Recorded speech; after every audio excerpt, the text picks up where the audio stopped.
আদ্রিতা, এই আদ্রিতা, কি হলো মা? শরীর খারাপ লাগছে? কি হলো তোর? আদ্রিতাকে ক্রমশ ঝিমিয়ে পড়তে দেখে চিত্রা বিচলিত হয়ে পড়ল। কিন্তু হঠাৎই চিত্রার চোখও ঝাপসা হতে শুরু করলো। কিছু বুঝে ওঠার আগেই দুজনেই গাড়ির সিটে এলিয়ে পড়ল। ওদের হাত থেকে গড়িয়ে পড়ল কোল্ড ড্রিঙ্কসের বোতল দুটো। বিজন একটা দীর্ঘশ্বাস নিল। ওর প্ল্যান সাকসেসফুল হয়েছে। ঠোঁটের কোণে বিজয়ের হাসি ফুটে উঠল বিজনের। দেরি না করে গাড়ি স্টার্ট করে রওনা দিল বিজন। আর এই সমস্ত দৃশ্যটা ঘরের ব্যালকনি থেকে সচক্ষে দেখতে পেল নীল, নিঃশব্দে। ঘণ্টাখানেক পরে যখন চিত্রার জ্ঞান ফিরল, ও দেখতে পেল ওর সামনেই কেউ আদ্রিতাকে বেঁধে রেখেছে। আদ্রিতার জ্ঞান এখনো ফেরেনি। নড়ে চড়ে ওঠার আগেই বুঝতে পারল চিত্রারও হাত পা বাঁধা। চিত্রা নিজের সবটুকু শক্তি দিয়ে চিৎকার করতে শুরু করলো, কেউ আছো এখানে? বাঁচাও, বাঁচাও, হ্যালো, প্লিজ হেল্প। আরে আরে আন্টি, আস্তে আস্তে, কেন বেকার চিৎকার করছো? সব এনার্জি চিৎকার করেই খরচ করে দেবে নাকি? কোনো লাভ নেই। আপনার জিভ খুলে হাতে চলে আসবে, তবু কেউ বাঁচাতে আসবে না। টাওয়েল দিয়ে মাথা মুছতে মুছতে বিজন সেই ঘরে এসে ঢুকলো, যেখানে আদ্রিতা আর চিত্রাকে বেঁধে রাখা হয়েছে। বিজন, এসবের মানে কি? শিগগির খুলে দাও আমাদের। তুমি এসব কি করছো? দুধ কলা দিয়ে কালসাপ পুষেছি একটা। চিত্রা অ্যাংশাস হয়ে হাঁপাতে হাঁপাতে কথাগুলো বলল। যাকে নিজের জামাই করবে ভেবে স্বপ্ন দেখছিল চিত্রা, তার এমন ব্যবহার চিত্রাকে অবাক করে দিল। ও স্বপ্নেও ভাবেনি বিজন এমনও কিছু করতে পারে। চুপ কর বুড়ি। প্রতিহিংসায় বিজন চিত্রার কাছে এসে কষিয়ে একটা আঘাত করল। তারপর বাঁ হাতের মুঠোয় চিত্রার কাঁচা পাকা চুলের মুঠি ধরে বলল, সত্যিটা জানতে চাস? সত্যিটা হলো আমি এখন বরবাদ। কেউ বা কারা আমার জীবনটা নষ্ট করে দিয়েছে। জানি না কার ক্ষতি করেছি আমি, কিন্তু আমার এতদিনের পরিশ্রমের ব্যবসা কেউ ইচ্ছে করে ধূলিসাৎ করে দিয়েছে। আর মজার ব্যাপার কি জানিস? আমি জানি না তারা কে বা কারা। আমার সব স্বপ্ন ভেঙে চুরমার করে দিয়েছে। চিৎকার করে বলে উঠল বিজন। হোয়াট? তার মানে ড্রিম লাভার নেকলেসটা সত্যি তোমার কেনা নয়? জেগে উঠল আদ্রিতা। বিজনের কথাগুলো শুনে স্টান্ড হয়ে তাকিয়ে থাকলো ওর দিকে।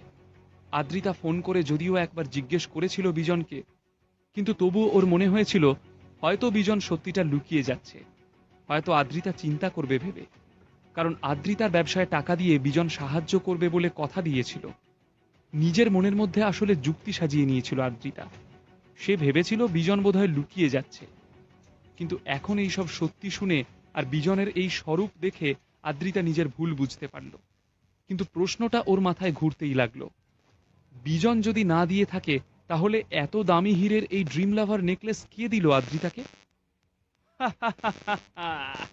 আদ্রিতা, তুমি কি এত বোকা? এতই বোকা? তুমি নিজেকে কি ভাবো? আকাশ থেকে খসে পড়া কোনো তারা? স্বর্গের অপ্সরা? তোমার জন্য ওই কোটি টাকার ড্রিম লাভার নেকলেস কিনবো আমি? আমি আমি শুধু তোমাকে চেয়েছিলাম চাবি ঘোরানো পুতুলের মতো। যখন যখন আমার দরকার তখন তখন যাতে আমি তোমাকে ইউজ করতে পারি। আবারও বিজন খল চরিত্রের মতো হেসে উঠল। নিজের সব শক্তি দিয়ে আদ্রিতার গাল চেপে ধরে বলল, আহারে বেচারি আদ্রিতা, তুমি এত সরলও নও। তোমাকে আমার চিনতে বাকি নেই। অন্য পুরুষদের পিছনে না ঘুরে মরলে জানতে পারতে আসলে তোমায় কে দিয়েছে ড্রিম লাভার নেকলেস। ছি বিজন, ছি। তুমি একটা অমানুষ। অবশ্য মানুষ বলছি কেন, তুমি একটা পশু। নোক দাঁত বার করা হিংস্র পশু। থু! আদ্রিতার ইচ্ছে করছিল বিজনের গালে ঠাস করে একটা চড় মারতে, কিন্তু ও পারল না। কারণ বিজন ওকে খুব টাইট করে বেঁধে রেখেছিল। ইচ্ছা থাকলেও উপায় হলো না।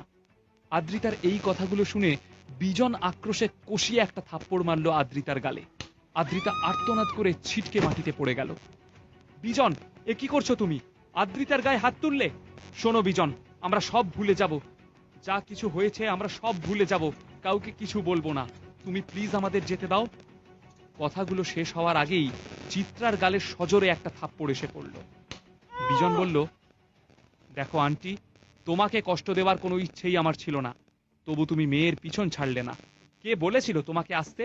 আমি তো ভেবেছিলাম শুধু আদ্রিতাকেই নিয়ে আসবো, কিন্তু তুমিও খেলায় ঢুকে পড়লে। আমি শুধু বেচারা নীলের কথা ভাবছি। ওই অকর্মণ্য জামাই নীল কি করে তোমাকে সহ্য করে।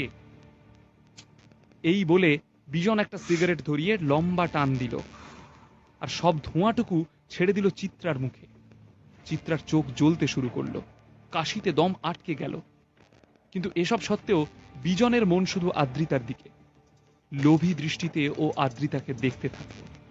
তারপর কি মতলবে ও সিগারেটটা ছুঁড়ে দিয়ে জামার বোতামগুলো খুলতে শুরু করলো এক এক করে। আদ্রিতা প্রমাদ গুনল, বিজনের নোংরা উদ্দেশ্য বুঝতে পারল ও। বিজনও ততক্ষণে প্রায় কাছে এসে গেল আদ্রিতার। ছটফট করে দড়িটা ছিঁড়তে চেষ্টা করলো ও, কিন্তু কিছুতেই পারছিল না। চিত্রা আতঙ্কিত হয়ে উঠে দাঁড়াবার চেষ্টা করলো, কিন্তু পারল না। পাছে মেয়ের সর্বনাশ হয়ে যায়, তাই চিৎকার করে বিজনকে আটকানোর চেষ্টা করলো। কিন্তু বিজন এসবের তোয়াক্কা না করে পৌঁছে গেল আদ্রিতার কাছে। বিশ্রীভাবে হাসতে থাকলো বিজন। এমন সময় দরজায় ভীষণ শব্দে একটা ধাক্কা পড়ল। চমকে দরজার দিকে তাকালো সবাই। ওরা সকলে দেখতে পেল শক্ত চোয়ালে দরজায় দাঁড়িয়ে রয়েছে নীল রায়চৌধুরী। নীল, পুলিশ, এক্ষুনি পুলিশকে ফোন করো, জলদি। নীলকে দেখে সবার প্রথমে আদ্রিতা চিৎকার শুরু করলো। চিত্রাও নীলের দিকে তাকিয়ে মিনতি করা শুরু করলো, নীল, আমাদের বাঁচাও, বিজন আমাদের সর্বনাশ করে দেবে। কিন্তু বিজন নীলকে দেখে একটুও টেনসড হলো না, কারণ ওর মতে নীল দুর্বল। নীলের গায়ে কোনো জোর নেই, নীল কাপুরুষ। সেখানে বিজন সাহসী, শক্তিশালী। বিজন ঘুরে চিত্রার দিকে তাকিয়ে বলল, এর যদি গলা দিয়ে একটা শব্দ বার হয় তাহলে সেটাই শেষ শব্দ হবে। নীল দরজায় দাঁড়িয়ে দেখতে পেল আদ্রিতার গালে স্পষ্ট 4 আঙুলের লালচে দাগ। রাগে ওর মুঠো শক্ত হয়ে গেল। 2.5 বছর বিয়ে হয়েছে ওর আদ্রিতার সঙ্গে, আজ পর্যন্ত একবারও ছুঁতে পারেনি নীল ওর আদ্রিতাকে। বরং বলা যায় ইচ্ছে করে ছোঁয়েনি ও, আদ্রিতার জন্য অপেক্ষা করে রয়েছে। আর এই বিজনের এত স্পর্ধা হলো কি করে আদ্রিতার গালে আঘাত করার? নীলের মাথার রগগুলো ফুলে উঠল আক্রোশে। ওর মনে হচ্ছিল নিজের হাতে শেষ করে দিতে বিজনকে। বিজন, তুই যদি সত্যিই পুরুষ মানুষ হোস তাহলে এক্ষুনি আদ্রিতাকে ছেড়ে দে, আমার সাথে লড় বদমাইশ। নীল খুব ধীরে ধীরে কথাগুলো ভারী গলায় বিজনকে বলল। বিজন নীলের কথায় জোরে জোরে হাসতে শুরু করলো। আরে যা যা, তোর মতো ইউজলেস ছেলেকে আমি ভয় পাবো? তোর সাথে লড়াই মানে একটা পাঞ্চি যথেষ্ট, কিন্তু তোকে অত সহজে মারবো না। তাহলে বাকি ছবিটা কি করে দেখবি শালা? হ্যাঁ হ্যাঁ মানছি, তোকে কিছু বড় বড় মানুষেরা চেনে, তাতে কি, ওরা কেউ তোদের এখানে বাঁচাতে আসবে না, বুঝলি? বিজন, তোর কি মনে হয় আমি সত্যি একা একা এসেছি তোর কাছে? বলে নীল ঠোঁটের কোণে হাসল। ঠিক সেই সময় একটা অ্যালার্মিং সাউন্ড শোনা গেল বাইরে থেকে। বিজন বুঝতে পারল নীল পুলিশ নিয়ে এসেছে। ও এক লহমায় টেবিলের উপর রাখা চাকুটা নিয়ে চলে গেল চিত্রার ঠিক পিছনে। বলল, নীল, তোর এত সাহস, তুই পুলিশ নিয়ে এসেছিস? বিজনকে ক্ষুধার্ত জন্তুর মতো লাগছে দেখতে। ওর মুখ যেন বিকৃত হতে থাকলো, ঠিকরে বেরিয়ে আসতে থাকলো লাল চোখগুলো। তোর মতো অমানুষের সাথে ডিল করতে পুলিশকে ডাকতেই হয়, নীল বলল। নীল আসলে বিজনের বাড়ি চিনত না। ও আসার পথে পুলিশকে ফোন করে, আর এই এলাকায় এসে লোকজনকে জিজ্ঞেস করতেই এক প্রতিবেশী বিজনের বাড়ি দেখিয়ে দেয়। বিজনের গাড়িকে ফলো করলেও মাঝে বিজন এমন অলিগলি দিয়ে নিয়ে এসেছে যে বোঝাই যায়নি। বোকা ছেলে, ঢপ মারছে। যতক্ষণ আমার কাছে এই 2 হোস্টেজেস আছে ততক্ষণ কেউ আমার কিচ্ছু করতে পারবে না। এই বলে হাতের চাকুটা ঘোরাতে লাগলো বিজন। বিজন, তোর হোস্টেজ দরকার না?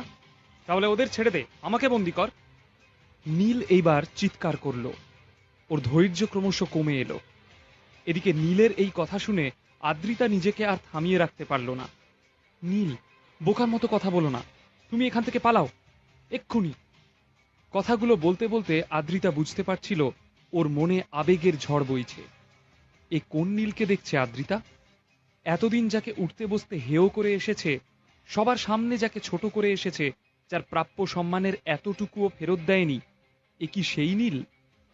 তবে কি এই মুহূর্তটায় বুঝি প্রথম নীলের প্রতি প্রেম অনুভব করলো আদ্রিতা?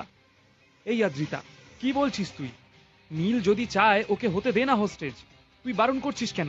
নীল, এই নীল, তুমি এসো, আমাদের রিপ্লেস করো ফাস্ট। চিত্রা যেন আশার আলো দেখতে পেল, কিন্তু আদ্রিতার এখনো ঘোর কাটেনি।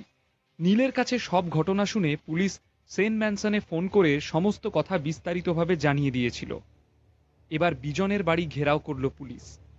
সেখানে এসে হাজির হলেন কল্যাণী সেনও, ওনার সঙ্গে নিজের পরিবার পরিজন। কল্যাণী কাঁদতে কাঁদতে বললেন, কি হলো অফিসার, কি সিচুয়েশন, আমার বৌমা নাতনি কোথায়? অফিসার বললেন, নীলবাবু মানে আমাদের যিনি ফোন করেছিলেন তিনিই ভেতরে গেছেন, ক্রিমিনালের সাথে উনি ডিল করছেন।